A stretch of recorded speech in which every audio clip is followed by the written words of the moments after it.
Abonnez-vous car ce que vous... Tenace et expressif, la douleur de ces membres de la famille décontenancés. Sur le sol, deux corps sans vie exposés à l'esplanade de la gendarmerie de Makak. Micheline Gobiaga et Lucien Xavier Balamani, tous deux tués à coups de machette dans la nuit de dimanche à lundi dernier, dans le village Gouaté, à 20 km de là. Nous avons été informés ce matin à 7 h du matin. Nous sommes arrivés sur les lieux, trouvés que vraiment, il y a eu... Oui! Cherche-moi un autre pasteur, pardon. Maître, mais et la personne qui a tué est allée se réfugier à la gendarmerie pendant que les cadavres sont couchés en brousse. La gendarmerie ne vient pas, personne ne se présente. Les corps, en fait, ont été extirpés par les populations de Gouaté après une journée presque d'attente. Une épreuve de guerrier, comme abandonné, avec 1001 difficultés en chemin.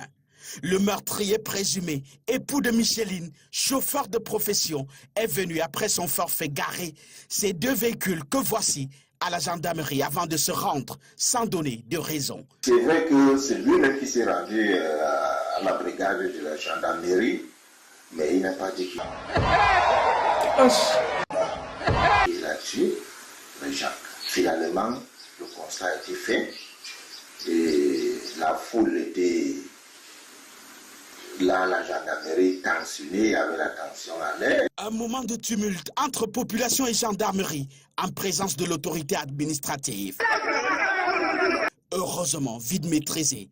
Les premiers éléments d'enquête révèlent qu'il s'agirait d'un crime passionnel commis par le quarantenaire. Qui a trouvé sa femme avec son amant. Ils se sont chamaillés, ils ont commencé la bataille.